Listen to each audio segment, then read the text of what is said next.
दोस्तों, मैं हूं अमित अमन और आप लोगों का स्वागत है बिहार कंपटीशन में।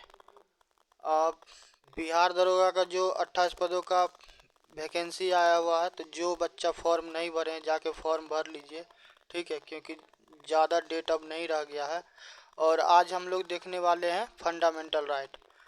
देखिए, कॉन्स्टिट्यूशन में राज्य व्यवस्था से आपको सवाल पूछता है, 10 से 12 15 तक चला जाता है वेटेज, ठीक है। तो राज्य व्यवस्था और साथ में करंट अफेयर और ये राज्य व्यवस्था, ये दोनों सेक्शन बहुत ज़्यादा महत्वपूर्ण हो जाता है, क्योंकि यहाँ से लगभग आपको 25 से 30 सवाल बनता है, ठीक है। तो इस दो टॉपिक को आप अच्छे से कर लीजिएगा तो मैक्सिमम स्कोर करने का संभावना है, ठीक है। तो चलिए आज हम लोग देखते हैं कि फंडामेंटल राइट में क्या हमको पढ़ना है। मौलिक अधिकार में, तो मौलिक अधिकार का बात कीजिएगा तो सबसे पहले भारत की बात कीजिए, तो भारत में कहाँ से लिया गया, तो भारत में अमेरिका से लिया गया, ठीक है, यूएसए से, यूएसए, ठीक है, यूनाइटेड स्टेट ऑफ अमेरिका। और यदि फंडामेंटल राइट का, मौलिक अधिकार का बात कीजिए तो इसका शुरुआत कब हुआ, तो ब्रिटेन में, यानी कि इंग्लैंड में, ठीक है। इंग्लैंड में समय था 1215। तो 1215 ईस्वी में क्या हुआ, इंग्लैंड के जो सम्राट थे, वहाँ के जो किंग थे, उनका नाम था जॉन। तो उनके द्वारा वहाँ के जनता के लिए, ठीक है, कि उनका कुछ मूल अधिकार हो, तो उसके लिए वहाँ पे क्या किया गया, मैग्ना कार्टा लाया गया, ठीक है, बिल्स ऑफ राइट। तो यहीं से आपको क्या हुआ है, ये फंडामेंटल राइट का आधुनिक काल में शुरुआत हुआ है, ठीक है। तो अब चलिए देखते हैं भारत में। देखिए, भारत का संविधान जब पढ़िएगा तो उसमें आपको 22 भागों में क्या किया गया है, भारतीय संविधान को विभाजित किया गया, ठीक है। और 12 अनुसूचियां। देखिए, वर्तमान का बात कीजिएगा तो वर्तमान में 425 अनुच्छेद है, मगर वास्तव में वो 425 अनुच्छेद गिनती में नहीं लिया जाता है, क्योंकि मूल संविधान में कितना था, 395 अनुच्छेद, ठीक है। तो हम उसका ही बात करेंगे। तो ये संविधान के तीसरे भाग में है। किस में है, संविधान के तीसरे भाग में। देखिए, फंडामेंटल राइट इतना ज़्यादा मतलब महत्वपूर्ण है, इम्पोर्टेंट है, कि एक मानव का, ठीक है, एक मनुष्य का, एक व्यक्ति का, यदि आप चाहते हैं कि सर्वांगीण विकास हो, तो उसके लिए ये क्या है, बहुत ज़्यादा महत्वपूर्ण है, ठीक है। चलिए, तो भारतीय संविधान में भाग 3 में दिया गया है और अनुच्छेद 12 से लेके 35 तक दिया गया है। इस पीडीएफ में आपको अनुच्छेद 12 और अनुच्छेद 13 को नहीं इंक्लूड किया गया है, ठीक है। तो हम सबसे पहले अनुच्छेद 12 के बारे में देख लेते हैं कि अनुच्छेद 12 क्या है, और उसके बाद हम लोग देख लेंगे कि अनुच्छेद 13 क्या है। देखिए, आप लोग कई बार स्टेट शब्द सुनते होंगे, राज्य। तो राज्य से दिमाग में क्या आता होगा कि भारत में 28 राज्य है, ठीक है। पर जब हम फंडामेंटल राइट पर पढ़ते हैं, भारतीय संविधान में मौलिक अधिकार में जब हम राज्य की बात करते हैं, तो यहाँ पे जो राज्य है अनुच्छेद 12 में, वो राज्य कोई ये भूमि से जुड़ा हुआ नहीं है, जैसे कि वो ना ही महाराष्ट्र है, ना ही तमिलनाडु है, ना ही असम है, ठीक है। तो सवाल उठता है कि ये राज्य क्या है। ये राज्य वो है जिनके पास भारतीय संविधान के द्वारा, ठीक है, या फिर भारतीय संसद है, उनके द्वारा उनको जो अधिकार दिया गया है, ठीक है, तो उससे संबंधित है।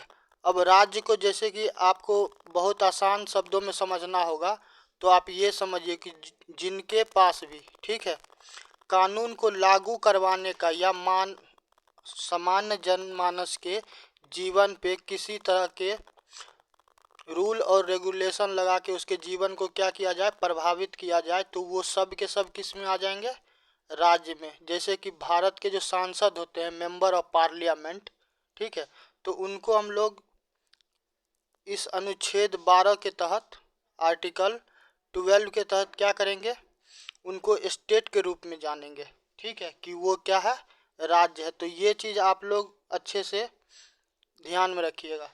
जब भी आपसे फंडामेंटल राइट में बोला जाए कि राज्य, तो राज्य का मतलब समझ जाइएगा, वो क्या हो सकता है, वो सांसद हो सकता है, वो विधायक हो सकता है, वो स्टेट बैंक ऑफ इंडिया हो सकता है, वो पोस्ट ऑफिस हो सकता है, ठीक है, डीएम हो सकता है, विधायक हो सकता है, जिनके भी पास, ठीक है, जिनके भी पास क्या है, कानून के तहत, कानून के तहत क्या किया गया है, उनको अधिकार दिया गया है और वो क्या कर सकते हैं, किसी नियम और कानून का लागू कर सकते हैं। तो वो सारे के सारे किस में आ जाएंगे, राज्य में। देखिए इस राज्य शब्द को समझना बहुत ज़रूरी है, क्योंकि आपके फंडामेंटल राइट का यदि कभी हनन होगा तो आप फाइट किसके अगेंस्ट कीजिएगा, इसी राज्य के अगेंस्ट में, ठीक है।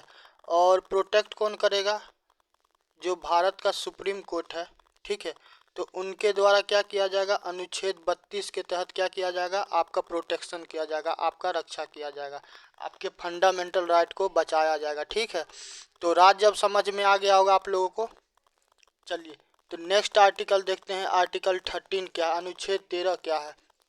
तो अनुच्छेद 13 में क्या कहा गया है कि ये जो राज्य होंगे, ठीक है, यानी कि ये जो भी अथॉरिटी हैं, ये क्या करेंगे, कोई भी इस प्रकार का कानून नहीं बनाएंगे जिससे क्या हो कि फंडामेंटल राइट यानी कि मौलिक अधिकार के साथ क्या हो, क्लैश हो जाए, यानी कि इसके साथ क्या हो जाए, वो विसंगति हो जाए, यानी कि इसके विपरीत हो जाए। यदि ऐसा कुछ होता है तो उच्चतम न्यायालय जो है उनको राइट है, ठीक है, उनको राइट है, वो क्या करेंगे, या तो उस सेक्शन को या फिर उस पूरे कानून को क्या कर देंगे, नल एंड वॉइड, क्या कर देंगे, उसको असंवैधानिक घोषित कर देंगे और वो कानून क्या होगा, प्रभाव में नहीं आएगा।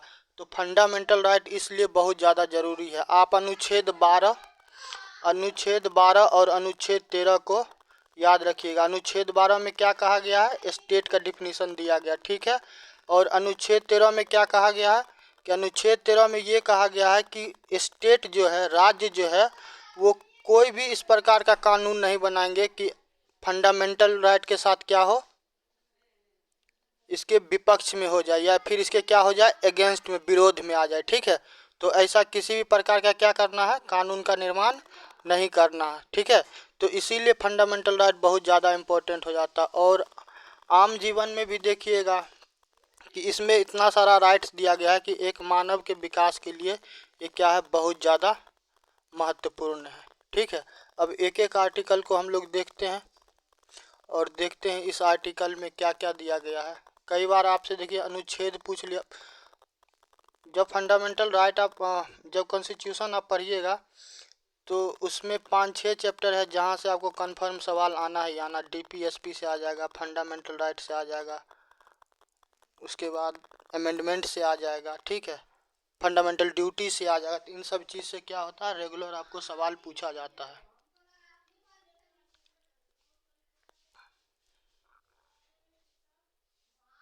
तो देखिए इसमें डेफिनीशन क्या दिया गया है कि भारतीय संविधान में मौलिक अधिकार को भाग 3 में अनुच्छेद कितने से कितने, अनुच्छेद 12 से 35 तक व्याख्या किया गया, ठीक है। तो अभी आपको हम अनुच्छेद 12 और अनुच्छेद 13 बता दिए।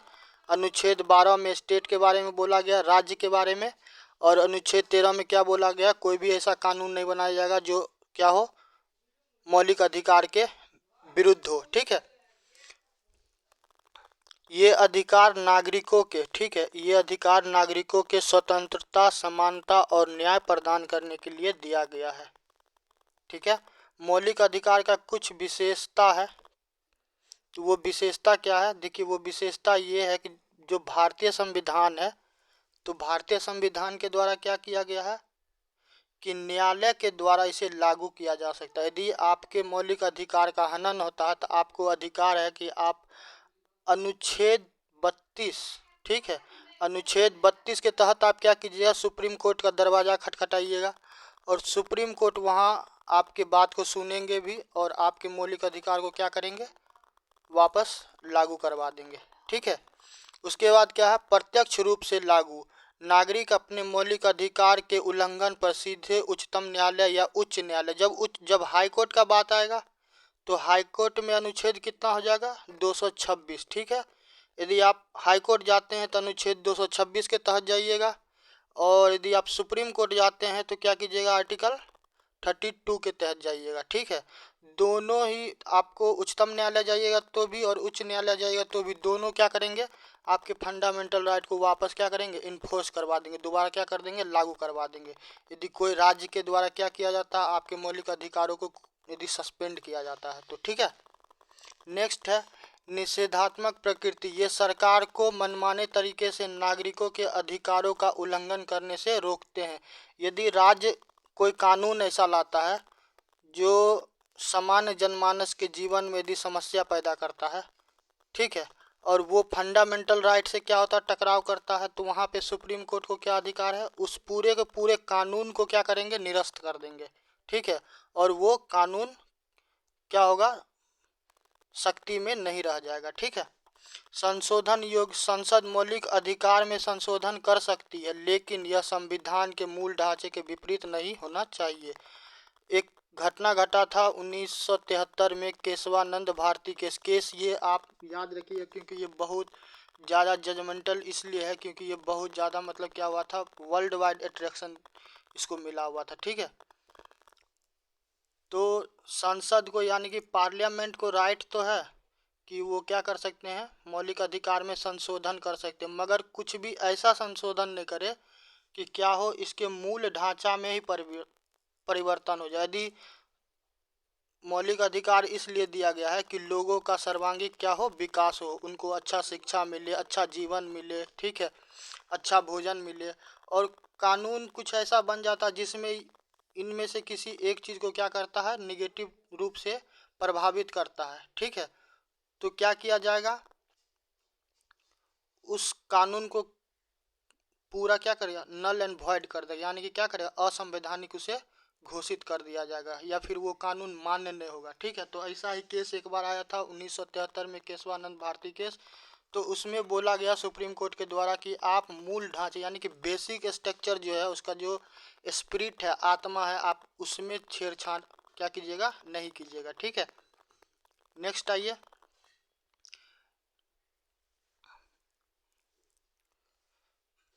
न्यायिक समीक्षा। सर्वोच्च और उच्च न्यायालय इन अधिकारों की रक्षा के लिए न्यायिक समीक्षा कर सकते हैं, ठीक है। सुप्रीम कोर्ट को एक देखिए राइट है सुओ मोटो का, ठीक है। यदि सुप्रीम कोर्ट को ये फील हो जाए, हाई कोर्ट को ये फील हो जाए कि किसी क्षेत्र में गैर कानूनी तरीके से, ठीक है, या फिर उसमें किसी चीज़ को क्या किया जा रहा, प्रभावित किया जा रहा कुछ अपने स्वार्थ के लिए, तो इनके पास ये अधिकार है कि वो क्या कर सकते हैं, वो स्वतः ही उस चीज़ को संज्ञान में ले लेंगे, यानी कि वो खुद उस केस में इन्वॉल्व हो जाएंगे, ठीक है। और सुप्रीम कोर्ट यदि कोई न्याय दिए हैं, ठीक है, कोई जजमेंट दिए हैं और बाद में क्या होता है, उनको लगता है कि इसमें कुछ सुधार होना चाहिए, तो वो क्या करेंगे, वो अपने पूर्व में दिए गए, ठीक है, जो उनका व्याख्या था उसमें क्या कर सकते हैं, बदलाव कर सकते हैं। तो सुप्रीम कोर्ट के पास ये बहुत ही एक्सक्लूसिव टाइप का क्या है, उनके पास शक्ति है, ठीक है। तो क्या हो सकता है, न्यायिक समीक्षा भी किया जा सकता है। अब देख लीजिए एक एक अनुच्छेद को हम लोग देख लेते हैं। तो फंडामेंटल राइट को, मौलिक अधिकार को क्या किया गया है, 5-6 भागों में डिवाइड किया गया, ठीक है। तो हम लोग एक एक करके देख लेंगे। जैसे पहला में दिया हुआ है समानता का अधिकार। ये समानता का अधिकार कितना से कितना है, अनुच्छेद 14 से लेके 18 के बीच में। जब अनुच्छेद 14 का बात कीजिएगा तो इसमें ये कहा गया कि कानून के समक्ष समानता, यानी कि किसी भी व्यक्ति के साथ कानून के आधार पे क्या किया जाएगा, भेदभाव नहीं किया जाएगा, उसको समान माना जाएगा। यदि मान लीजिए कोई क्रिमिनल ऑफेंस करता है, ठीक है, यदि कोई कानूनी अपराध करता है तो चाहे वो कितना भी धनवान व्यक्ति हो या कितना भी गरीब व्यक्ति हो, जो सज़ा इनको मिलेगा वही सज़ा क्या होगा, इनको भी मिलेगा। इन दोनों को किसी भी प्रकार से ऐसा नहीं कि ज़्यादा धनवान है तो इनको कम सज़ा दिया जाएगा, ये गरीब है तो इसको ज़्यादा सज़ा दिया जाएगा, या फिर विपरीत हो, ऐसा नहीं। दोनों को क्या किया जाएगा, समान सज़ा दिया जाएगा, ठीक है। तो कानून के नज़र में क्या होगा, सबका सब एक जैसा होगा, कोई ना छोटा होगा और ना ही कोई इसमें बड़ा होगा। तो समानता के अधिकार में पहला अनुच्छेद जो है अनुच्छेद 14, तो अनुच्छेद 14 में आपको यही बोला गया हुआ है, ठीक है। नेक्स्ट पे आइए, नेक्स्ट है कितना, अनुच्छेद 15। आप लोग यदि फिल्म देखते होंगे तो एक मूवी आया हुआ था आर्टिकल 15, नाम ही है आर्टिकल 15, ठीक है। यदि कभी समय मिले तो देखिए, अच्छा फिल्म है। तो अनुच्छेद 15 में क्या बोला गया कि अनुच्छेद 15 में बोला गया कि धर्म, जाति, लिंग, जन्म स्थान आदि के आधार पर क्या किया जाएगा, किसी व्यक्ति के साथ भेदभाव नहीं किया जाएगा। यदि कोई व्यक्ति का रंग काला हो या फिर गोरा हो, लाल हो, पीला हो, ठीक है, उनका हाइट कम हो या ज़्यादा हो, मोटा हो, या फिर वो राजस्थान में पैदा हो या केरला में पैदा हुआ हो, ठीक है, तो उनको इस प्रकार से क्या किया जाएगा, इसको आधार बना के उनके साथ किसी प्रकार का भेदभाव नहीं किया जाएगा कि तुम इस चीज़, क्योंकि तुम इस विशेष स्थल से या विशेष रंग के हो तो तुमको सरकार के किसी लाभ से क्या किया जाएगा, वंचित किया जाएगा। तो इस प्रकार का कोई भी भेदभाव नहीं किया जाएगा, ठीक है। तो इस अनुच्छेद 15 का मतलब आपको यही है। नेक्स्ट आइए, नेक्स्ट क्या है, अनुच्छेद 15 यानी कि आर्टिकल 15 तो हो गया। अब आर्टिकल 16 देखते हैं। तो आर्टिकल 16 में क्या, अनुच्छेद 16 में कि सरकारी नौकरियों में समान अवसर। देखिए, जब भी कोई भी गवर्नमेंट का जॉब आता है, वैकेंसी उसका, तो हर व्यक्ति को प्रॉपर मौका दिया जाता है। बस यही होता है कि उसमें सरकार के द्वारा कुछ योग्यता माना जाता है, उनका मापदंड रहता है। यदि आप उसको क्या कीजिएगा, फुलफिल कर दीजिएगा, तो आप उस प्रतियोगिता में क्या कर सकते हैं, भाग ले सकते हैं। और जिनमें मेरिट होगा तो उनका सिलेक्शन हो जाएगा, ठीक है। तो क्या किया जाएगा, हर किसी को बराबर मौका दिया जाएगा। तो अनुच्छेद 16 में यही बोला गया है। उसके बाद है अनुच्छेद 17। तो अनुच्छेद 17 में कहा गया है कि अस्पृश्यता का उन्मूलन हो। वर्तमान में भी और प्राचीन काल से ही आप देखते आइएगा तो समाज में ये छुआछूत वाला व्यवस्था चालू रहा है। और छुआछूत का सबसे बड़ा कारण क्या है कि यदि आप चाहते हैं कि कोई व्यक्ति मानसिक रूप से कमज़ोर हो जाए और वो किसी बात को क्या करे, अपना ले, तो आपको क्या करना पड़ता है, आप उनको बार बार इस बात का एहसास दिलवाइए कि आप इस कार्य के योग्य नहीं है, ठीक है। और इस प्रकार क्या होता है, वो आदमी उस बात को एक्सेप्ट कर लेता है और धीरे धीरे इसमें जकड़ के रह जाता है। तो अस्पृश्यता का मेन कारण यही है। तो इसमें बोला गया है कि अनुच्छेद 17 में कि अस्पृश्यता जो है, तो इस प्रकार का यदि छुआछूत किसी से माना जाता है तो ये क्या होगा, ये कानूनन क्या होगा, अपराध होगा। और जो सरकार होंगे, सांसद होंगे, उनका क्या दायित्व बनता है कि इस प्रकार की चीज़ों को समाज से दूर करे, ठीक। अनुच्छेद 18। अनुच्छेद 18 में उपाधि का उन्मूलन है। जैसे कि जब भारत 1947 में आज़ाद हुआ तो बहुत सारे राजा महाराजा थे, तो उनके नाम में क्या लिखा जाता था, महाराजा या फिर राजा। जैसे कोई राजस्थान के राजा होंगे तो द किंग ऑफ राजस्थान, कोई पंजाब के होंगे तो उनके नाम में लिखाएगा द किंग ऑफ पंजाब। तो इस प्रकार का जो उपाधि होता था, तो अनुच्छेद 18 के तहत क्या कहा गया कि अब कोई भी अपने नाम में उपाधि नहीं लगाएगा। जैसे कि यदि कोई किन्हीं को भारत रत्न मिलता है, ठीक है, तो वो अपने, जैसे सचिन तेंदुलकर है, उनको भारत रत्न मिला हुआ था, तो वो अपने नाम में ये नहीं लगा सकते हैं कि भारत रत्न पर सचिन तेंदुलकर, ठीक है। आप क्या कर सकते हैं, उपाधि नहीं लगा सकते हैं। तो उपाधि जो भी था उस सारे को क्या किया गया, उसका उन्मूलन कर दिया गया। और वर्तमान में कई बार सुप्रीम कोर्ट के द्वारा बोला गया है कि जैसे कि भारत रत्न हो या फिर पद्म श्री हो, पद्म विभूषण हो, तो ये सब क्या है, ये सब उपाधि नहीं है, बल्कि किसी व्यक्ति द्वारा समाज में अच्छे कार्य करने के लिए उनको क्या किया गया, सम्मानित किया गया, ठीक है।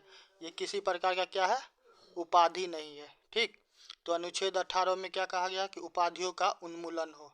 नेक्स्ट आइए, नेक्स्ट क्या है, नेक्स्ट है स्वतंत्रता का अधिकार, राइट टू फ्रीडम। तो राइट टू फ्रीडम में आपको अनुच्छेद 19 से लेकर अनुच्छेद 20 तक दिया गया है।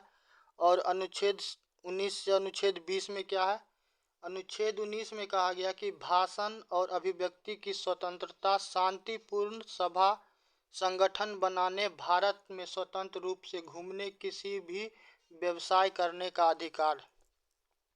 देखिए, यदि आप राजनीतिक पार्टी का ही बात कर लीजिएगा तो वो लोग सभा करते हैं, वहाँ पे खुद के विचार को रखते हैं, ठीक है। शांतिपूर्वक होना चाहिए। यदि आप चाहते हैं कि 50 लोगों का एक ग्रुप हो, संगठन बनाए, तो आप बना सकते हैं। आपको मन है कश्मीर से कन्याकुमारी तक रैली निकालने का, आप निकालिए, कोई मना नहीं है। आपको मन है कि किताब का हम दुकान खोल लें, तो किताब का दुकान खोल लीजिए, कोई मना नहीं करे। किसी का मन होगा कि हम होटल चलाएं, तो वो चलाएं। तो आपको इन सबों का अधिकार कहाँ से मिलता है? अनुच्छेद 19 के तहत मिलता है, ठीक है। पर क्या हो, शांतिपूर्वक हो, गैर कानूनी ना हो। जो सरकार के द्वारा दिया गया दिशा निर्देश है, आप उसका क्या कीजिएगा, पालन कीजिएगा, तो आपको कोई भी रोक टोक नहीं करेगा, ठीक है। और हर जगह का अपना क्या होता है, एक मापदंड होता है, योग्यता होता है। आप उसका पालन कीजिएगा तो क्या होगा, आपके साथ किसी भी प्रकार का कोई भी समस्या नहीं होगा, ठीक। नेक्स्ट आते हैं अनुच्छेद 20। तो अनुच्छेद 20 में क्या है, अपराधों के संबंध में संरक्षण। यदि प्रशासन के द्वारा, यदि पुलिस के द्वारा क्या होता है कि यदि आपको एक सेकेंड,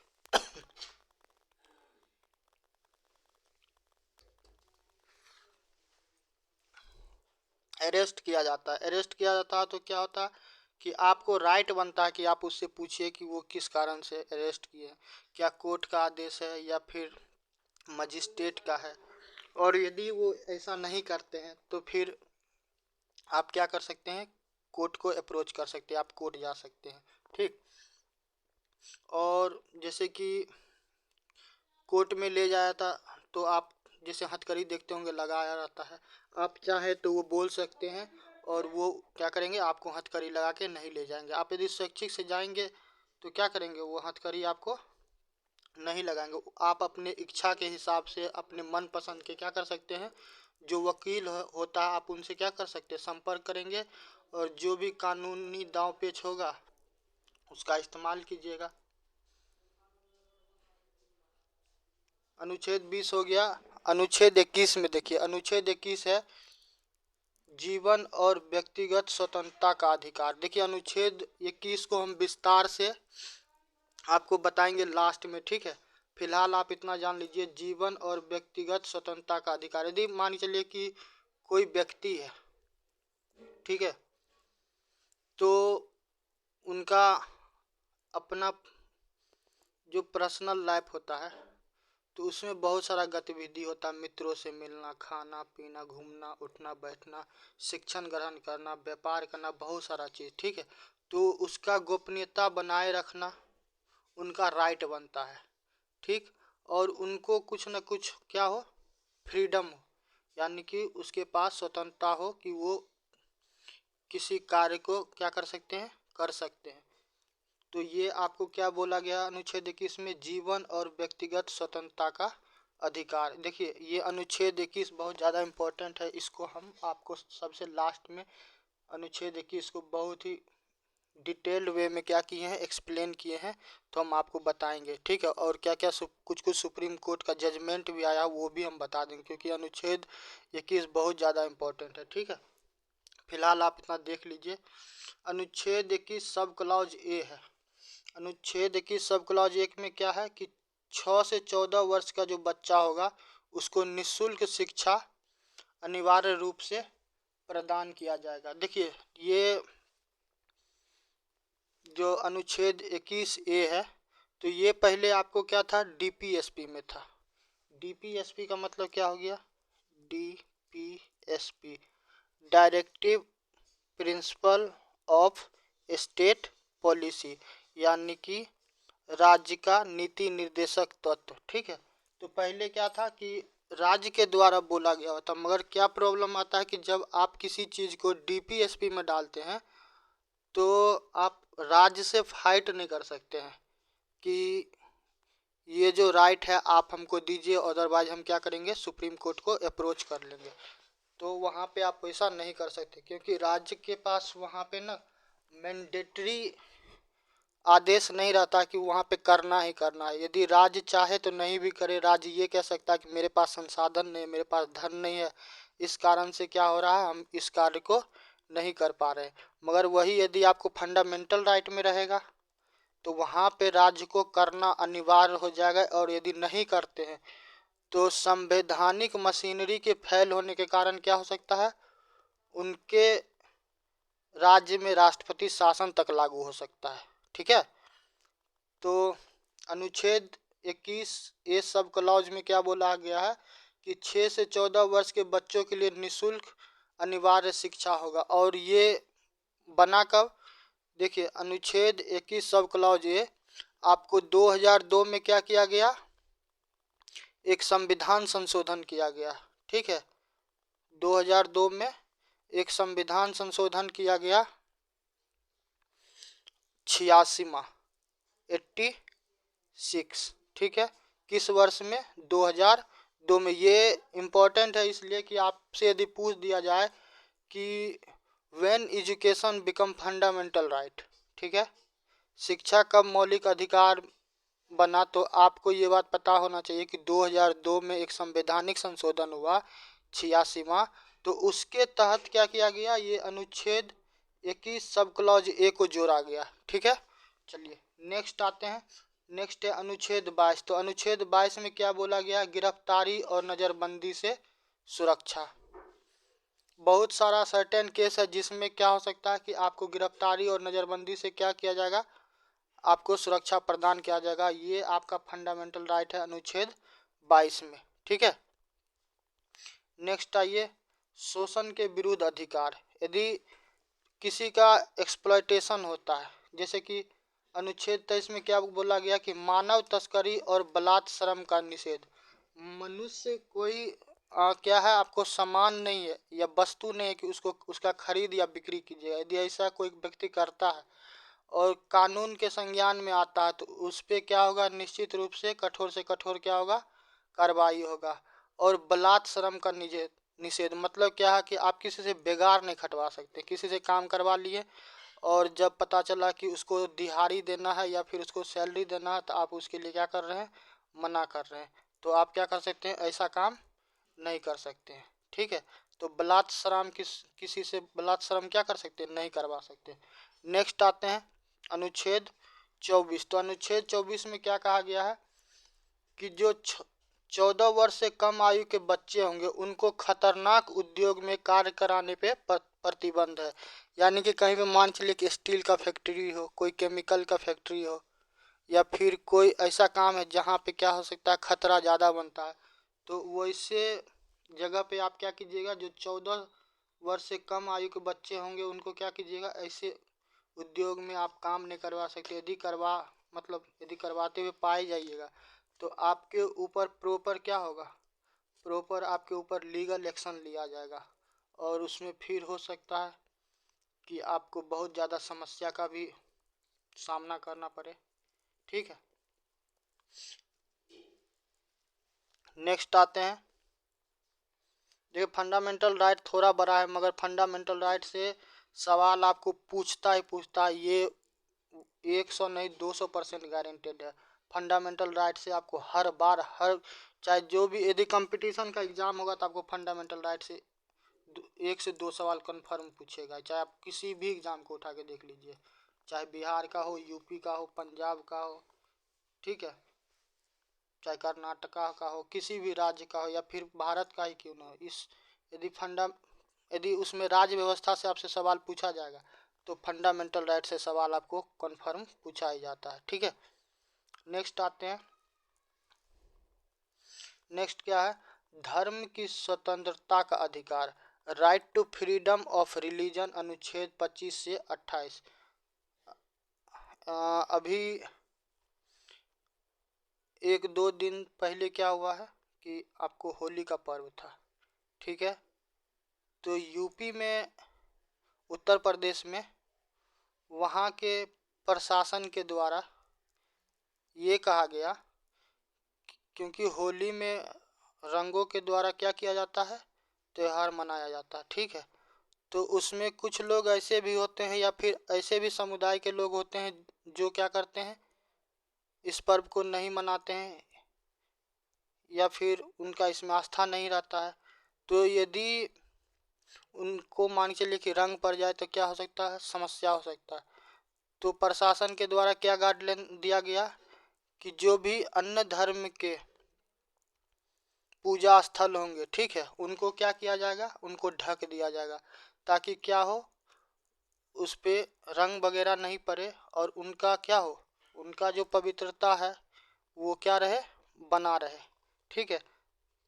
तो धार्मिक स्वतंत्रता क्या है, किसी मनुष्य के लिए बहुत ज़्यादा जरूरी है। तो अनुच्छेद 25 में धर्म की स्वतंत्रता दिया गया। आप किसी भी धर्म को मानते हैं, यदि आप सिख हैं, यदि आप जैन हैं, या फिर आप अभी यदि बौद्ध हैं, तो आप उस धर्म में जो भी विधि व्यवस्था है, रीति रिवाज है, तो उसको मानने के लिए आप क्या हैं, स्वतंत्र हैं। ठीक है।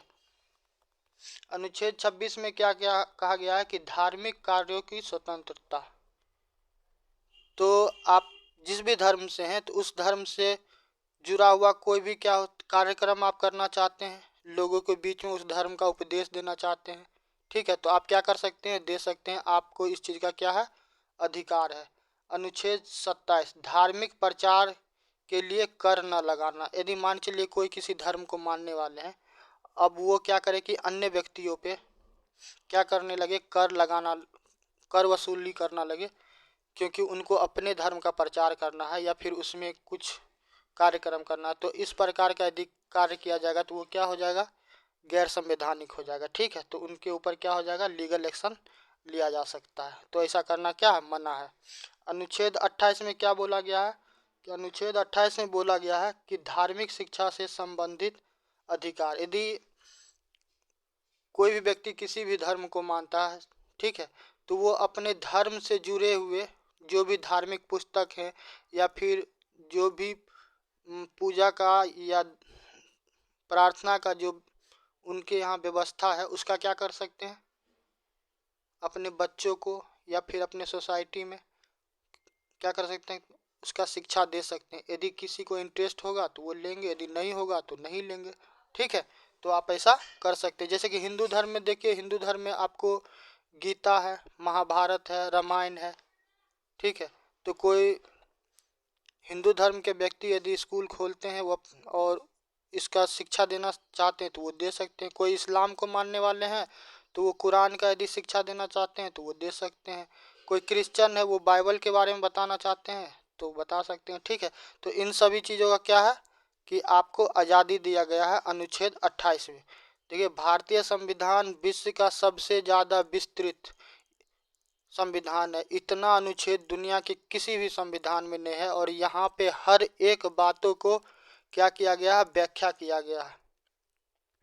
तो इतना लंबा चौड़ा विशालकाय, ठीक है, विराट संविधान पूरे विश्व में कहीं नहीं है।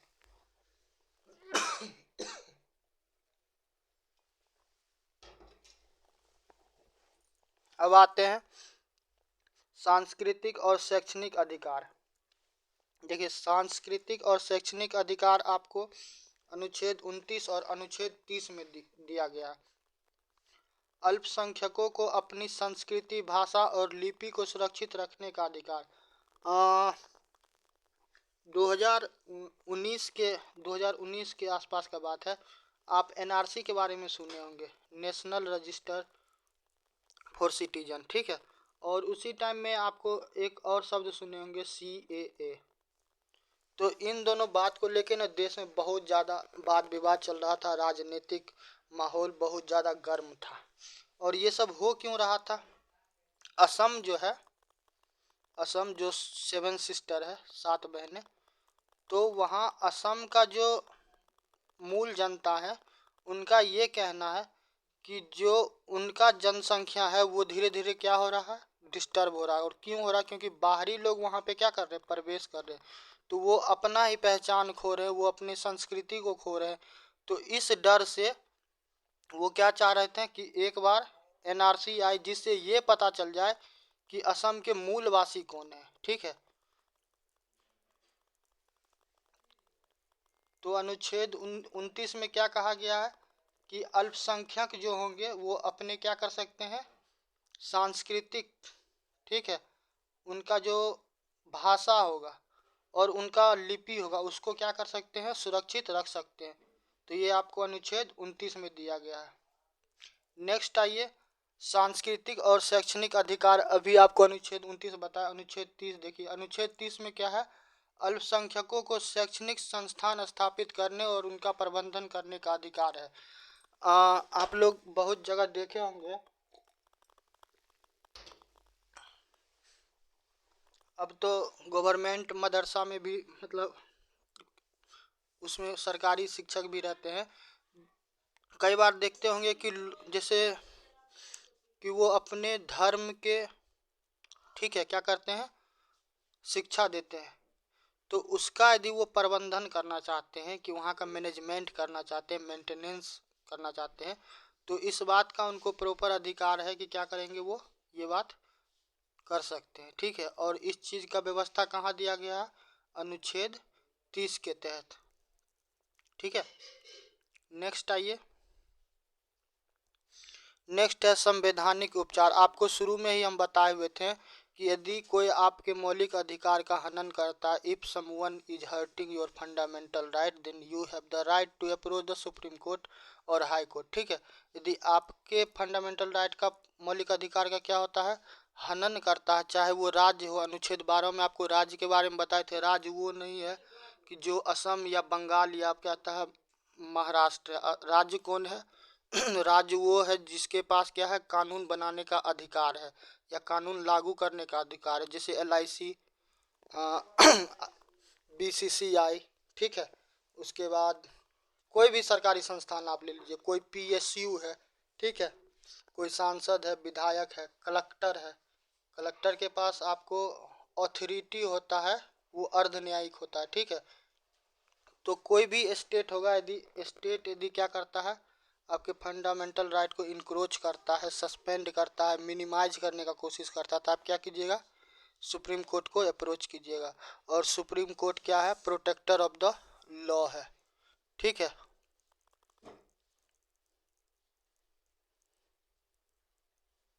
एक सेकेंड। तो अनुच्छेद 32 में क्या बोला गया, संवैधानिक उपचार। तो संवैधानिक उपचार में क्या है, यह मौलिक अधिकारों के उल्लंघन पर सुप्रीम कोर्ट या हाई कोर्ट। देखिए, सुप्रीम कोर्ट में हम बोले हैं कि अनुच्छेद 32 आर्टिकल कितना 32, और हाई कोर्ट को यदि आप अप्रोच करते हैं तो कितने अनुच्छेद से जाइएगा, 226 से। ठीक है, तो यहाँ पे हम लोग सुप्रीम कोर्ट के बारे में पढ़ रहे हैं। अवैध हिरासत से मुक्ति। यदि कोई आपको गलत तरीके से क्या करता है, अरेस्ट कर लेता है, तो सुप्रीम कोर्ट उसको आदेश दे सकता है, वो हैबियस कॉर्पस क्या करेंगे, रिलीज करेंगे। और उससे क्या होगा कि आपको, आप जो आपका जो आपको जो हिरासत में लिया गया गलत तरीके से तो क्या होगा, आपको रिहाई कर दिया जाएगा। सुप्रीम कोर्ट मैंडेमस जारी कर सकते हैं, सरकार को अपना कर्तव्य निभाने के लिए क्या कर सकते हैं, बाध्य कर सकते हैं। ये आर्टिकल 32 जो है, तो जैसा कि हम पूर्व में भी बोले हैं और अभी भी बोलते हैं कि जब भी भारत में संविधान का बात आता है तो लोगों का मानना ये है कि भारत का संविधान डॉक्टर BR अम्बेडकर के द्वारा लिखा गया। पर वास्तविकता ऐसा नहीं है कि देखिए, टीम में जितना भी व्यक्ति रहता है तो हर व्यक्ति का महत्व होता है। ठीक है, और सारे प्लेयर जब खेलते हैं तब जाके क्या होता है, टीम मैच को जीतता है। तो हर व्यक्ति का योगदान है और हर किसी के योगदान से वो बना। ठीक है, मगर हमेशा क्या होता है, जो टीम का कैप्टन रहता है, नाम हमेशा किसका आता है, उसका आता है। ठीक है, तो क्योंकि ड्राफ्टिंग कमेटी के अध्यक्ष थे डॉक्टर BR अम्बेडकर, तो इसलिए भारत में बोला जाता है क्या कि संविधान किनके द्वारा लिखा गया, BR अम्बेडकर के द्वारा। जबकि ड्राफ्टिंग कमेटी में आप देखिएगा तो उसमें 8 मेंबर थे और बहुत ज़्यादा वो लोग क्या थे, ज्ञानी थे, पढ़े लिखे थे, बैरिस्टर थे। उस जमाने में आपको इंग्लैंड जाके पढ़े हुए थे। ठीक है, तो अनुच्छेद 32 के बारे में जो डॉक्टर BR अम्बेडकर है, वो ये कह रहे थे कि अनुच्छेद 32 जो है ना, वो आत्मा है, स्पिरिट है। ठीक है, यदि शरीर से आत्मा को निकाल दिया जाए तो क्या हो, वो शरीर क्या हो जाएगा, बेजान हो जाएगा, किसी काम का नहीं रह जाएगा। तो अनुच्छेद 32 के बारे में BR अम्बेडकर का क्या विचार था कि ये क्या है, पूरे संविधान का क्या है, आत्मा है। ठीक है, नेक्स्ट आपको क्या है, प्रोहिबिशन। प्रोहिबिशन जब रिलीज होगा तो उसमें क्या होगा, निचली अदालत को कार्रवाई करने से रोक दिया जाता है। यदि मान चलिए कि कोई सब ऑर्डिनेट कोर्ट है, ठीक है, जो जिला न्यायालय सुनते होंगे, किसी व्यक्ति को यदि मृत्यु दंड दे दिया जाए या फिर देने वाला हो और इस बात का जानकारी किसको, सुप्रीम कोर्ट को लग जाए, तो वो क्या कर देंगे, उनसे केस ले लेंगे अपने अंडर, ठीक। फिर वो निर्णय करेंगे, वो देखेंगे कि क्या इसमें कानूनी दाव पेच है और किस प्रकार से क्या करना है, इस पे जजमेंट देना है।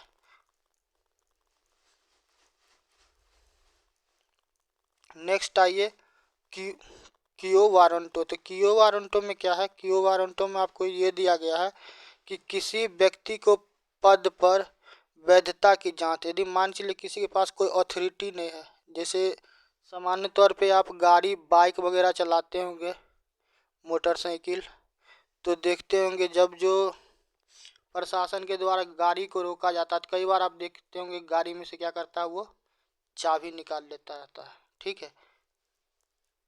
तो ये चाबी निकालने का क्या है, उनको मोटर व्हीकल एक्ट 2019 में क्या किया गया है, ऐसा उनको कोई भी राइट नहीं दिया गया, ठीक है, मगर फिर भी वो क्या करते हैं, निकाल लेते हैं। यदि कोई व्यक्ति यदि कोर्ट को अप्रोच कर ले तो क्या हो जाएगा, उस व्यक्ति के लिए समस्या हो जाएगा, ठीक है। आपको राइट है, आप उसका ड्राइविंग लाइसेंस चेक कीजिए, यदि नहीं है तो उस पर फाइन मारिए, और नहीं है तो उसका जो गाइडलाइन दिया गया है 3 महीने या 3 साल के लिए क्या कीजिएगा, ड्राइविंग लाइसेंस सस्पेंड करवा दीजिएगा। मगर इस दरमियान आप क्या कर सकते हैं, उसके साथ किसी भी प्रकार का बल का प्रयोग नहीं कर सकते हैं, उसके वस्तु को छीन नहीं सकते हैं, छू नहीं सकते हैं उसके इजाज़त के बिना, ठीक है। तो किसी व्यक्ति के पद पे वैधता की जांच, यदि आपके पास अथॉरिटी नहीं है, इसके बावजूद भी आप क्या कर रहे हैं, कोई काम कर रहे हैं, तो क्या होगा कि सुप्रीम कोर्ट इसका जांच करवा सकते हैं, और यदि गलत पाए जाएंगे, दोषी पाए जाएंगे, तो फिर आप पे क्या होगा, जो भी सज़ा कानूनी लिमिटेशन में होगा उसके तहत आपको क्या करना पड़ेगा, गुजरना पड़ेगा, उसको आपको क्या करना पड़ेगा, फेस करना पड़ेगा, ठीक। नेक्स्ट आइए, नेक्स्ट है सर्टियोरारी, ठीक है। ये क्या है, उच्च न्यायालय निचली अदालत के फैसले को रद्द कर सकती है। देखिए, जो सबसे भारत में एकीकृत न्यायिक व्यवस्था है, ठीक है। ऐसा नहीं कि राज्य का कानून अलग है, देश का कानून अलग है और केंद्र शासित प्रदेश का कानून अलग है, ठीक। यहाँ पे एकीकृत न्यायालय व्यवस्था है, तो जो सबसे टॉप पे है वो कौन है, सुप्रीम कोर्ट, ठीक है। फिर हर राज्य में क्या है, हाई कोर्ट है, और उसके बाद क्या है, सबऑर्डिनेट कोर्ट है, ठीक है, अधीनस्थ न्यायालय। तो उच्च न्यायालय को यदि लगता है कि कोई केस देश हित में है और बहुत ज़्यादा महत्वपूर्ण है, बहुत ज़्यादा चर्चा का विषय है, और इस पे क्या करना है, खुद का निर्णय देना जरूरी है, तो वो क्या करेंगे, क्योंकि उनके पास राइट है, तो वो क्या करेंगे, वहाँ से केस मंगवा लेंगे, ट्रांसफ़र करवा लेंगे, और खुद उसका जांच पड़ताल करेंगे, और फिर देखेंगे कि इसमें क्या उचित है और क्या अनुचित है, उसके हिसाब से क्या करेंगे, वो निर्णय देंगे, ठीक है।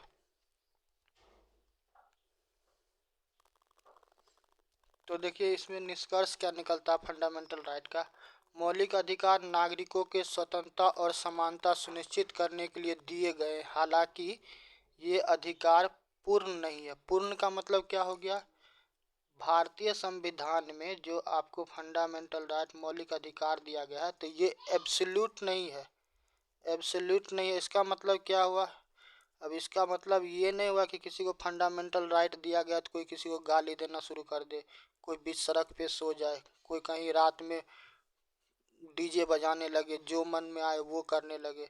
फंडामेंटल राइट है, उस पर युक्ति युक्त प्रतिबंध भी लगा हुआ है, ठीक है। यानी कि आपको जो फंडामेंटल राइट दिया गया है तो उसका भी लिमिटेशन है, और आप उस लिमिटेशन को क्या कीजिएगा, पार कीजिएगा, तो फिर आपके लिए भी क्या हो जाएगा, समस्या हो जाएगा, ठीक है। तो ये क्या है, अधिकार पूर्ण नहीं है, इसका मतलब यही हुआ, इस पे युक्ति युक्त क्या किया गया है, प्रतिबंध लगाया गया है। कोई भी चीज़ यदि बेलगाम हो जाएगा तो क्या होगा, वो समाज को क्या करेगा, हानि पहुंचाएगा, ठीक।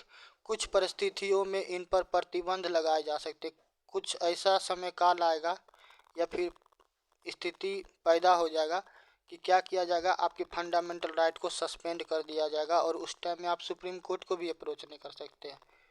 और वो टाइम कैसा होगा, जब भारत यानी कि देश में क्या हो, राष्ट्रीय सुरक्षा या फिर सार्वजनिक व्यवस्था या नैतिकता ऐसा कुछ भी माहौल उत्पन्न होता है तो क्या किया जाएगा, आपके फंडामेंटल राइट पे प्रतिबंध लगाया जाएगा। ठीक है। और यह भारतीय लोकतंत्र का एक महत्वपूर्ण स्तंभ है जो नागरिकों को न्याय दिलाने का कार्य करता है। ठीक है। फंडामेंटल राइट तो देखिए लोगों के सर्वांगीण विकास के लिए दिया गया, मगर कई बार क्या होता है कि जैसे कि देखिए 1971 में क्या हुआ, भारत पाकिस्तान का युद्ध हो गया, जब जिसके कारण क्या हुआ, बांग्लादेश का निर्माण हुआ। तो उस वक्त क्या था कि भारत के पास जो संसाधन था, भारत उस समस्या से भी क्या हो रहा था, लड़ रहा था। दूसरी तरफ सोसाइटी में और भी प्रॉब्लम चल रहा था।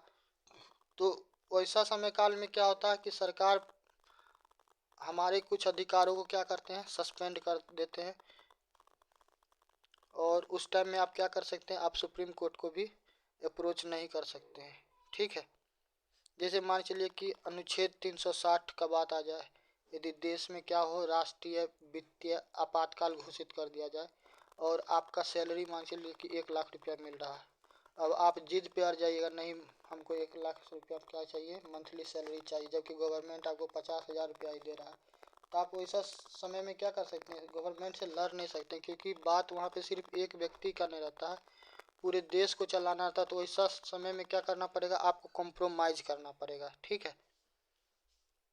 तो ऐसा जब भी समस्या उत्पन्न होगा तो आपके फंडामेंटल राइट को यदि गवर्नमेंट को लगेगा तो वो क्या कर देंगे, सस्पेंड कर देंगे और आप उस टाइम में कुछ नहीं कर सकते हैं। फिर बाद में उसको बहाल कर दिया जाता है।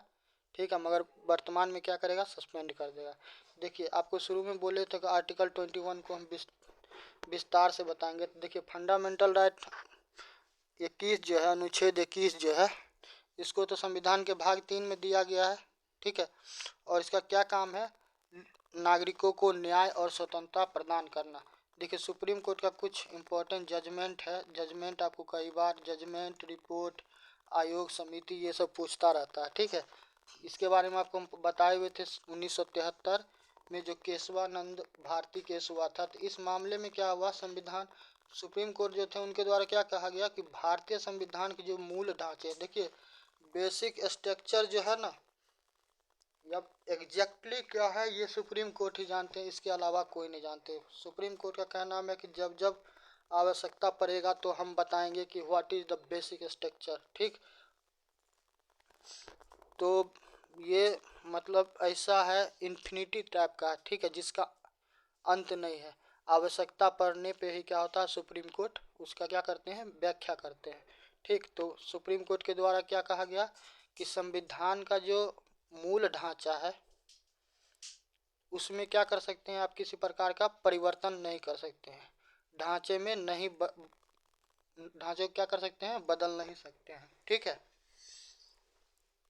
नेक्स्ट क्या है, नेक्स्ट है मिनर्वा मिल्स केस। तो मिनर्वा मिल्स केस में क्या हुआ था कि सुप्रीम कोर्ट के द्वारा ये कहा गया कि जो अनुच्छेद 368 है, तो सवाल उठता है कि अनुच्छेद 368 क्या है। देखिए जब भी आपको संविधान में क्या करना, संशोधन करना है। संशोधन का मतलब क्या, आपको कोई चीज़ घटाना है, कोई चीज़ बढ़ाना है, तो आपको क्या करना पड़ेगा, संविधान में प्रॉपर संशोधन करना पड़ेगा। उसके लिए आपको अनुच्छेद 368 का क्या होगा, सहारा लेना पड़ेगा। ठीक है। तो अदालत ने कहा कि अनुच्छेद 368 के तहत संसदीय संशोधन की सीमाएं निर्धारित की गई है, यानी कि आपको जो मन में आएगा आप वो संशोधन नहीं कर सकते। ठीक। और मौलिक अधिकार और नीति निर्देशक तत्वों के बीच में संतुलन बनाए रखने की आवश्यकता पर जोर दिया। देखिए जनरली क्या होता है, सामान्यतः जब भी मौलिक अधिकार यानी कि फंडामेंटल राइट जब क्लैश करता है किससे, डीपीएसपी से, तो हमेशा प्राथमिकता किसको दिया जाता है, फंडामेंटल राइट को यानी कि मौलिक अधिकार को। राज्य के नीति निर्देशक तत्वों को क्या किया जाता है, उतना महत्व नहीं दिया जाता। ठीक है। जब भी आपको एफआर भर से डीपीएसपी होगा तो हमेशा प्राथमिकता किसको दिया जाएगा, एफआर को दिया जाएगा। ठीक। मगर मिनर्वा मिल्स केस में क्या कहा गया सुप्रीम कोर्ट के द्वारा कि आप कोशिश कीजिएगा कि जो डीपीएसपी है यानी कि राज्य का नीति निर्देशक तत्व है, यानी कि संविधान के द्वारा जो राज्यों को दिशा निर्देश दिया गया है, तो उसमें और क्या कहता है मौलिक अधिकार में यदि कभी क्या हो टकराहट हो तो आप क्या कीजिएगा, कोशिश कीजिएगा कि वहाँ पे किसी प्रकार से संतुलन बनाए रखें। ठीक है, क्योंकि प्राथमिकता तो हमेशा फंडामेंटल राइट्स को ही दिया जाएगा, डीपीएसपी को नहीं दिया जाएगा यदि जब भी क्लैश करता है तो। नेक्स्ट है आपको मेनका गांधी बनाम भारत सरकार 1978। तो ये मामला क्या है, पासपोर्ट जब्त करने संबंधी। ठीक है, सुप्रीम कोर्ट के हिसाब से अनुच्छेद 21 का जब व्याख्या किया गया तो उनका कहना ये था कि व्यक्तिगत स्वतंत्रता केवल शारीरिक स्वतंत्रता तक सीमित नहीं है, बल्कि इसमें जीवन की गरिमा भी शामिल है। यदि कोई व्यक्ति है उसको बिना कारण बस गाली दे दिया जाए, उसको 2 थप्पड़ मार दिया जाए, तो उसको उसका जो मन है यानी कि उसका आंतरिक जो है वो क्या होगा, प्रभावित होगा। इससे हो सकता है वो आत्महत्या कर ले या फिर कोई गलत कदम उठा ले। तो सुप्रीम कोर्ट का कहना था कि अनुच्छेद 21 जो है वो सिर्फ व्यक्ति का क्या है, शारीरिक स्वतंत्रता तक सीमित नहीं है, बल्कि उसमें जीवन की गरिमा भी शामिल है। ठीक है, उसका सेल्फ रिस्पेक्ट भी क्या है, इम्पोर्टेंट है। तो यह फैसला अनुच्छेद 21 की व्याख्या में क्या हुआ, एक क्रांतिकारी बदलाव लेकर आया। तब आप देखते होंगे कि कोई किसी के साथ यदि बदतमीजी भी करता है तो क्या होता है कि उसको उस आधार पे उसके खिलाफ क्या किया जाता है, एफआईआर वगैरह करवा दिया जाता है, फर्स्ट इंफॉर्मेशन रिपोर्ट। ठीक है, नेक्स्ट आइए। नेक्स्ट है ओल्गा टेलिस बनाम नगर निगम 1985। सुप्रीम कोर्ट के द्वारा देखिए आर्टिकल 21 को न बहुत ज़्यादा, लगभग उसमें देखिए 40 से 50 क्या है उसमें पॉइंट जोड़ा गया है कि आर्टिकल 21 एग्जैक्टली है क्या।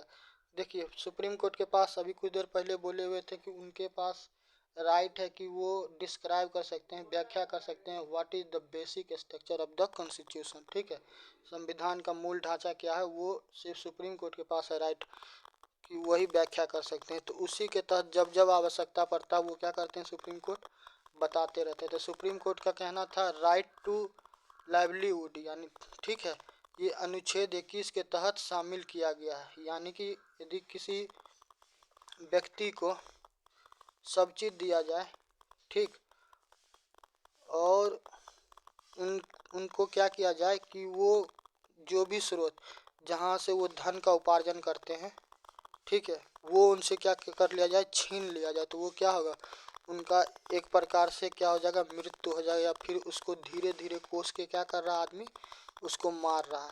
तो ऐसा क्या किया जाएगा, नहीं किया जाएगा। तो इसलिए बोला जाए कि जो राइट टू लाइवलीहुड है वो भी फंडामेंटल राइट में आएगा। ठीक है, और ये क्या है, यह जीवन का अधिकार केवल शारीरिक अस्तित्व तक सीमित नहीं है, बल्कि उनमें सम्मानजनक जीवन की भी गारंटी होना चाहिए। ठीक है, बार बार और हर बार सुप्रीम कोर्ट के द्वारा ये व्याख्या किया गया है कि जो लोगों का जो सेल्फ रिस्पेक्ट है वो सबसे ज़्यादा महत्वपूर्ण है। इसीलिए आपको अनुच्छेद 21 जो है बहुत ज़्यादा क्या हो जाता है, इम्पोर्टेंट हो जाता है।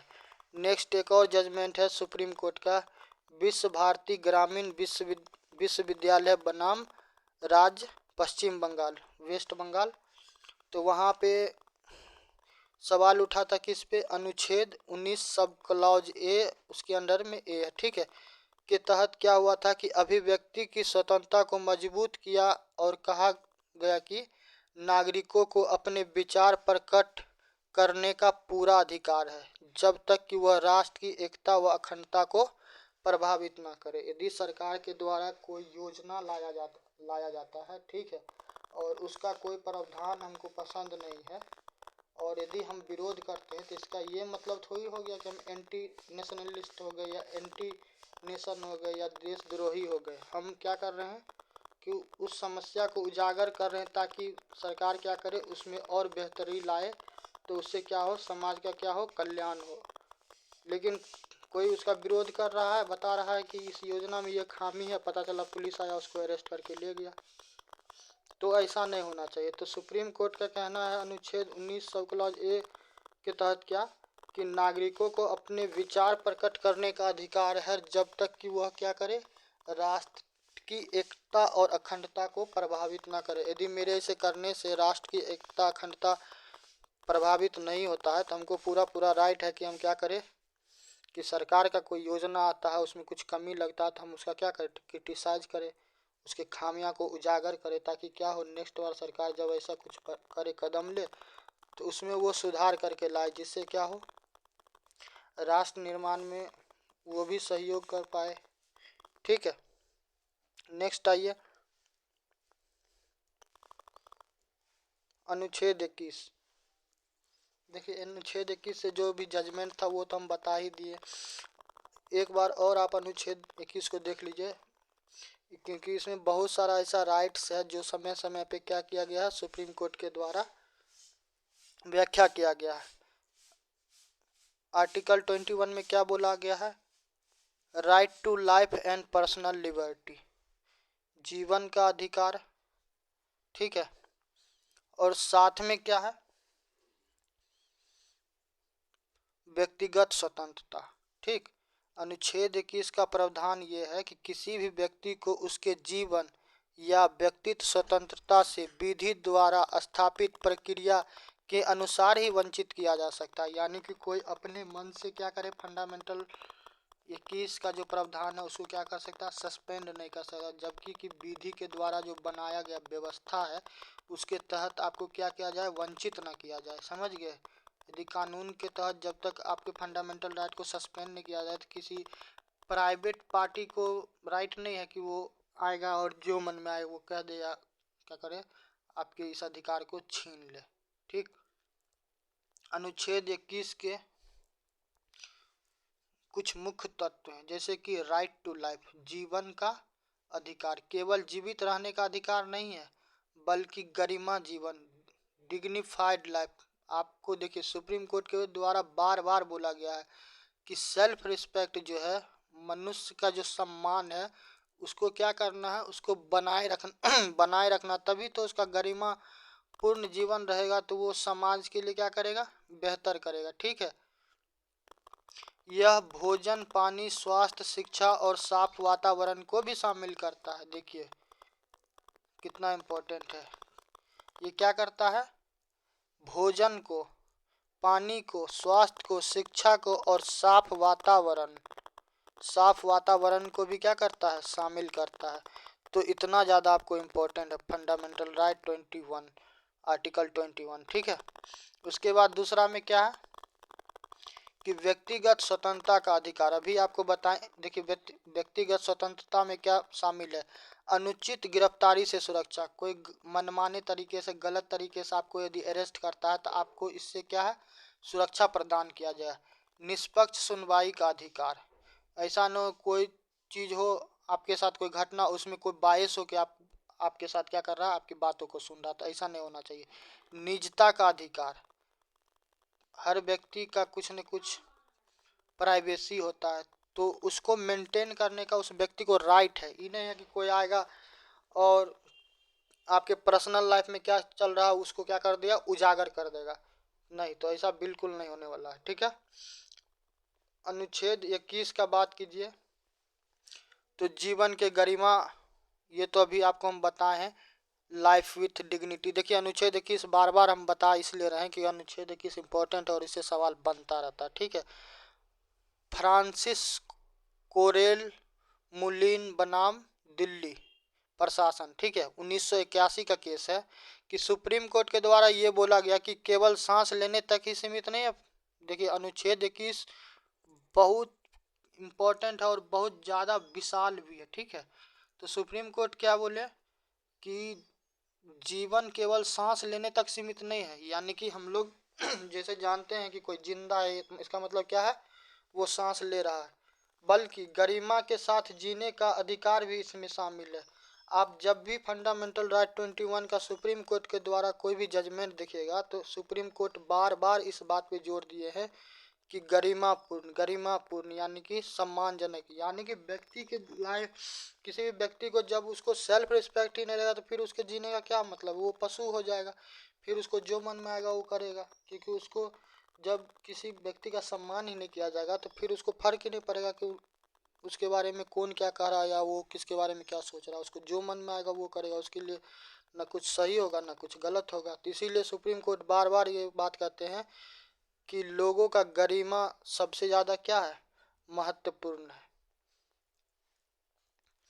उसके बाद क्या है, यह निर्णय मानव अधिकारों को मजबूती प्रदान करेगा। फिर देखिए दूसरा है मृत्यु का अधिकार, राइट टू डाई। गियाना कौर बनाम पंजाब राज 1996। अदालत ने कहा कि आत्महत्या को गैर कानूनी करार दिया। ठीक है। आरोप आरोप एक किशोर बनाम भारत संघ 2011 में पैसिव।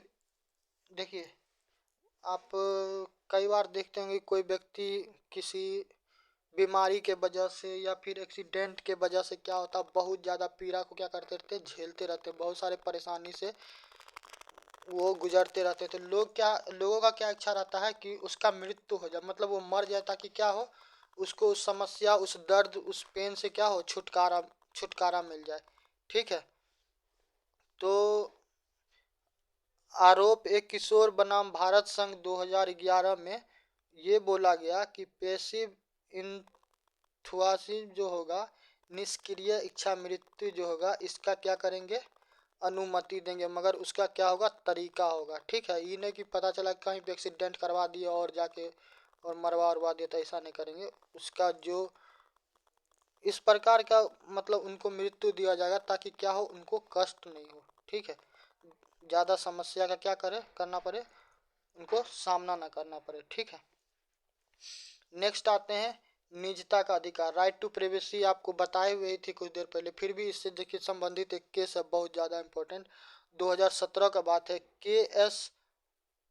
पुट्टास्वामी। ठीक है। के.एस. पुट्टास्वामी भारत संघ बनाम केस था। तो इसमें सुप्रीम कोर्ट के द्वारा ये बोला गया कि अनुच्छेद 21 के तहत निजता क्या है, एक मौलिक अधिकार है। देखो भाई, जब कोई भी चीज़ यदि फंडामेंटल राइट में आ जाएगा, फंडामेंटल राइट में यदि आ जाएगा, मौलिक अधिकार में, तो फिर वो क्या होगा, इन्फोर्सेबल हो जाए, यानी कि उसको आप क्या कीजिए, यदि कोई सस्पेंड भी करता है तो आप क्या करवाइएगा, सुप्रीम कोर्ट जाके सुप्रीम कोर्ट से आप क्या करवाइएगा, लागू करवा लीजिएगा। और जब कोई बात सुप्रीम कोर्ट के द्वारा बोला जाता है तो फिर उसका विरोध, समझ पा रहे हैं, कोई कर नहीं सकता। तब उसका क्या किया जा सकता है, संवैधानिक संशोधन के द्वारा ही उस चीज़ को हटाया जा सकता है। और उसमें भी आप गलत तरीके से कीजिएगा तो सुप्रीम कोर्ट के पास राइट है, उसको क्या करेंगे, पूरा का पूरा नल एंड वॉइड घोषित कर देंगे, पूरा का पूरा क्या हो जाएगा, असंवैधानिक हो जाएगा। ठीक है। आधार कार्ड से संबंधित गोपनीयता पर यह निर्णय प्रभावी हुआ। देखिए आधार कार्ड में जो भी आपको 12 या 14 डिजिट का नंबर है, तो कई बार क्या होता है कि बैंक खाता खुलवाने में, ड्राइविंग लाइसेंस बनवाने में या फॉर्म भरने में, अन्य अन्य जगह पे क्या होता है कि अब मांगा जाता है, क्योंकि आपको आधार कार्ड से मैक्सिमम चीज़, आपको बैंक अकाउंट, मोबाइल नंबर, बहुत सारा चीज़ जैसे फेसबुक, व्हाट्सअप वगैरह बनाते हैं। तो इसमें क्या होता है कि आपका पर्सनल बहुत सारा चैट हो सकता है, डाटा हो सकता है, यदि रिलीज हो जाए तो हो सकता है आपके साथ क्या हो कि किसी प्रकार का स्कैम हो जाए, या फिर फोटोज़ वगैरह आपका पर्सनल हो तो उसमें कुछ हो जाए, आपका फाइनेंस हो, धन हो, तो उसको क्या कर सकता है, कोई चोरी कर सकता है। तो इन सभी चीज़ों का क्या हो, सुरक्षा होना चाहिए। तो इसी क्रम में आर्टिकल 21 पे ये जजमेंट आया था, राइट टू प्राइवेसी का, निजता का अधिकार का। ठीक है। नेक्स्ट है साफ वातावरण का अधिकार, यानी कि राइट टू क्लीन इन्वायरमेंट। ये कब आया, MC मेहता बनाम भारत संघ 1987 का बात है कि पर्यावरण सुरक्षा को अनुच्छेद 21 के तहत लाया गया। सरकार को प्रदूषण को रोकने के लिए सक्रिय उपाय करने का निर्देश दिया गया। आप जब जो केजरीवाल जी का सरकार आया हुआ था दिल्ली में, तो दिल्ली में प्रदूषण से निपटने के लिए वो एक मतलब प्रोग्राम लॉन्च किए हुए थे, ऑड और इवन का। ठीक है। ऑड और इवन का। तो उसमें वो क्या व्यवस्था किए हुए थे कि एक दिन वो गाड़ी चलेगा जिसका नंबर क्या हो, ऑड हो, ठीक है। और दूसरा दिन कौन सा गाड़ी चलेगा जिसका नंबर इवन हो, ठीक है। सम और विषम संख्या वाला जो नंबर होगा, तो इस प्रकार के गाड़ी चलवाएंगे तो क्या होगा कि दिल्ली में प्रदूषण कम होगा। तो इस प्रकार से क्या करें, प्रदूषण से निजता पा सकते हैं। कोशिश किए मगर सफल नहीं हो पाया, क्योंकि अब मान के चलिए कि मेरे पास ऑड नंबर का गाड़ी है और क्या था इवन नहीं है, तो एक दिन हम ड्यूटी जाएंगे, दूसरे दिन नहीं जाएंगे, तो फिर तो ये समस्या हो जाएगा। तो इस प्रकार फिर क्या हुआ, लोगों के द्वारा विरोध किया गया, फिर उसमें क्या किया गया, बदलाव कर दिया गया, ठीक है। स्वास्थ्य का अधिकार, राइट टू हेल्थ वाला केस कब आया, पीबी केसवन बनाम केरला राज्य। देखिए ये वीडियो थोड़ा लंबा होगा, पर इस वीडियो में आपको आर्टिकल 21 यानी कि अनुच्छेद 21 और बाद बाकी को जो है, जिस आप इस पे जो समय दीजिएगा तो ये फ्रूटफुल रहेगा, ठीक है। इसीलिए इस पे हम थोड़ा ज़्यादा जोर दिए हुए हैं। तो पीबी केसवन बनाम केरल राज्य 1993 में सरकार के कोर्ट के द्वारा ये कहा गया कि सरकार की जिम्मेदारी बनती है कि वो क्या करे, नागरिकों को स्वास्थ्य सुविधा भी प्रदान करे, ठीक है। नेक्स्ट है भोजन का अधिकार, राइट टू फूड। देखिए आपको बोले ना आर्टिकल 21 बहुत ज़्यादा मतलब विशाल है, ठीक है। सुप्रीम कोर्ट को जब जब उचित लगता है तो वो अपने हिसाब से क्या करते हैं, व्याख्या करते हैं। PUCL बनाम भारत संघ 2001 में खाद्य सुरक्षा को क्या कर दिए सुप्रीम कोर्ट, बोल दिए कि ये भी क्या है, फंडामेंटल राइट है, यानी कि मौलिक अधिकार है। सर्वोच्च न्यायालय ने सरकार को गरीबों को भोजन उपलब्ध करवाने के लिए क्या किए, निर्देश दे दिए, ठीक है। अब आइए अनुच्छेद 21 और विधि द्वारा स्थापित प्रक्रिया, प्रोसीड्यूर इस्टेब्लिश बाय लॉ। हम लोग फाइनल स्टेज में है। इसका अर्थ ये है कि सरकार किसी को भी केवल तभी जीवन या स्वतंत्रता से वंचित कर सकता है जब यह विधि द्वारा स्थापित हो, ठीक है। प्रॉपर आपको क्या करना, कानून लाना है, आपको क्राइटेरिया डिसाइड करना है कि आप ये काम कीजिएगा, तब आपका फंडामेंटल राइट को क्या करेंगे, सस्पेंड करेंगे। ऐसा नहीं कि कोई मुंह उठा के आया और क्या करेगा कि आपके मौलिक अधिकार का हनन कर दे, सस्पेंड करवा दे, ठीक है। तो ऐसा नहीं हो सकता। मनका गांधी केस 1978 में सुप्रीम कोर्ट के द्वारा क्या बोला गया कि न्याय संगत प्रक्रिया यानी कि ड्यू प्रोसेस ऑफ लॉ का पालन करना आवश्यक है, ठीक है। इसका अर्थ यह हुआ कि किसी भी कानून को न्यायोचित, उचित और निष्पक्ष होना चाहिए। ऐसा नहीं कि बायस हो जाइएगा, पता चला एक पक्ष का सुन रहे हैं या फिर अपने मर्जी का या फिर वोट बैंक के लिए कुछ कैसा भी नियम कानून बनवा दिए, तो ऐसा नहीं होगा, ठीक है। आपको क्या करना है, कानून ऐसा हो जो क्या हो, न्यायोचित हो, उचित हो, सही हो और निष्पक्ष हो, वो किसी प्रकार से बायस नहीं हो, क्या हो, न्यूट्रल हो, ठीक है। तो ये रहा आपका फंडामेंटल राइट, मौलिक अधिकार। और कल आप लोग को DPSP यानी कि राज्य का नीति निर्देशक तत्व पे आपको वीडियो मिलेगा। देखिए आपको वीडियो जरा सा भी पसंद आता है तो आप लाइक कीजिएगा, सब्सक्राइब कीजिएगा, और कहीं पे कोई भी प्रकार का समस्या होता है तो आप कमेंट कीजिएगा। देखिए सब्सक्राइब करने के लिए इसलिए बोल रहे हैं क्योंकि यदि आप हमको लाइव देखना चाहते हैं तो फिर 1000 सब्सक्राइबर करना पड़ेगा, तभी जाके हम लाइव आएंगे। यदि नहीं, आपको रिकॉर्डेड वीडियो ही अच्छा लगता है तो फिर आप सब्सक्राइब नहीं कीजिएगा, ठीक है। धन्यवाद।